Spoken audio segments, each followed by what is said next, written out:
Selamat datang pemirsa, Pasuruan Info hadir di pekan libur Anda bersama dengan pembawa acara yang akan memberikan berita-berita top 5 minggu ini.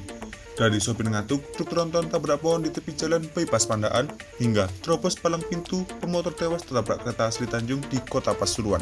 Inilah berita-berita yang akan kami sajikan.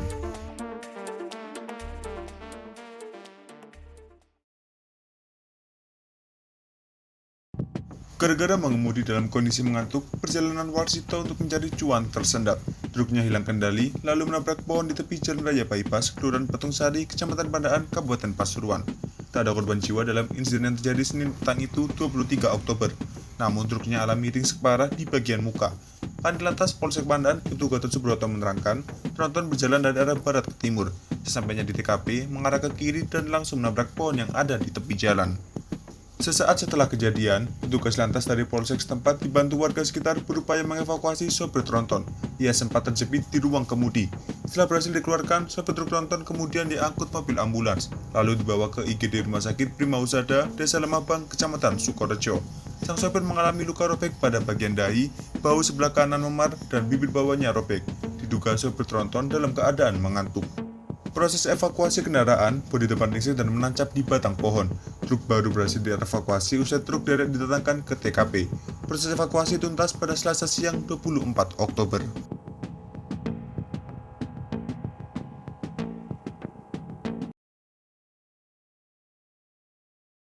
Kebakaran hutan dan lahan atau karhutla di kawasan Gunung Arjuna sudah mulai terkendali.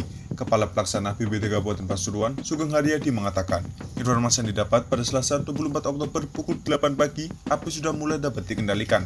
Hal tersebut dapat dilihat dari titik api yang sudah mulai padam dan belum terdeteksi titik api baru lainnya. Untuk dapat memadamkan si jago merah, petugas melakukan cara konvensional, yakni dengan menggunakan kepiok, pengurukan dengan tanah, dan cara manual lainnya. Kata Sugeng, dalam 2 hari terakhir, upaya pemadaman lewat jalur darat terus dilakukan petugas. Oleh karenanya, ratusan petugas gabungan penanganan sampai saat ini masih disiagakan. Sebagian dari mereka terus melakukan pemantauan di posko setempat. Soal luas lahan yang terbakar, Sugeng belum bisa memastikan. Yang jelas, kebakaran yang terjadi kali ini tidak sebesar kebakaran kawasan Gunung Arjuna beberapa bulan lalu. Lebih lanjut, Sugeng menegaskan bahwa Pemkab Pasuruan juga membantu para relawan yang bekerja memadamkan api. Bantuan tersebut berupa makanan siap saji, biskuit, air mineral, dan lainnya. Seperti diketahui, karhutla terjadi di kawasan Gunung Arjuna, tepatnya di Gunung Ringgit wilayah Desa Leduk, Kecamatan Perigen, Kabupaten Pasuruan pada Minggu 22 Oktober.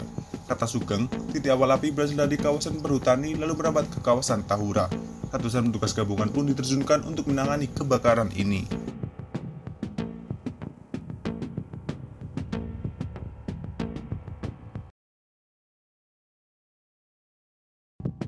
Ratusan orang berbagai elemen di Kabupaten Pasuruan memperingati Hari Satria Nasional atau HSN 2023 dengan menanam mangrove di Pantai Jarangan, Kecamatan Rejoso, Rabu 25 Oktober. Tidak kurang 10.000 bibit mangrove ditanam dalam kegiatan ini. Penanaman mangrove ini digelar Lembaga Penanggulangan Bencana dan Perubahan Iklim Pengurus Besar Nahdlatul Ulama atau LPBI PBNU. Kegiatan ini melibatkan 500 orang dari unsur santri, mahasiswa, pelajar, perwakilan perusahaan, hingga warga. Mereka tumplek-blek di Pantai Rejoso untuk penanam mangrove. Kiai Haji Imron Mutamakin, Ketua PCNU Kabupaten Pasuruan mengatakan, gerakan tanam mangrove dilakukan serentak secara nasional. Menurutnya, menanam mangrove dilakukan agar tidak terjadi abrasi. Selain itu, di pesisir Kabupaten Pasuruan rawan bencana seperti banjir dan sebagainya. Sementara, Sugeng Haryadi, Kalaksa BPBD Kabupaten Pasuruan mengatakan, kegiatan tanam mangrove salah satu cara kampanye untuk melestarikan alam. Menurutnya, Sungai Rejoso adalah sungai yang sering berkontribusi banjir di Kecamatan Winongan, Grati, dan Rejoso.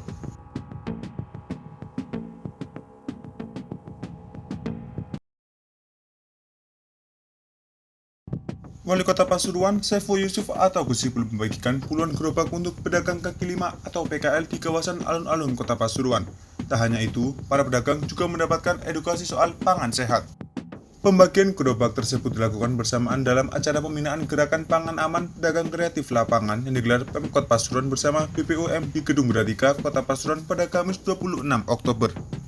Gus Ipul mengatakan, ada 74 gerobak yang diserahkan kepada PKL. Puluhan gerobak tersebut telah didesain secara khusus sesuai jenis barang dagangan masing-masing PKL. Pemkot juga berencana akan membuat seragam bagi para PKL di kawasan alun-alun. Ini tak lain agar PKL di sekitar alun-alun terlihat lebih rapi. Selain soal pembagian gerobak, Gusipul juga memberikan penekanan tentang pentingnya PKL mengetahui keamanan dan kesehatan makanan yang disajikan. Ia mengimbau PKL akan tidak bergantung pada produk-produk instan dan meminta mereka agar lebih selektif dan kreatif dalam memilih bahan serta cara pengemasan.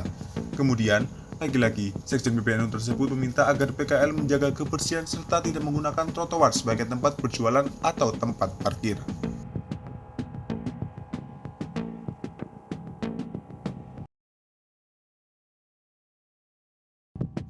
Seorang pengendara motor tewas usai tertabrak kereta api Sri Tanjung di perlintasan kereta api Kelurahan Kepel, Kecamatan Gugul Kidul, Kota Pasuruan, Jumat 27 Oktober.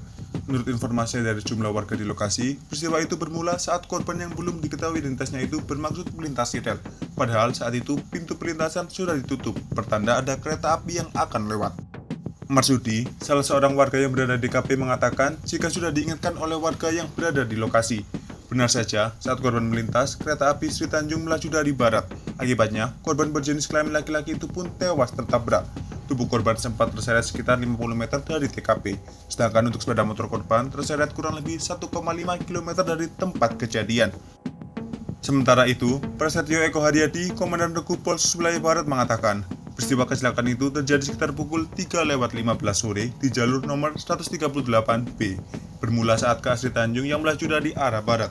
Kemudian tiba-tiba ada pemotor yang menerobos palang pintu kereta hingga terserempet.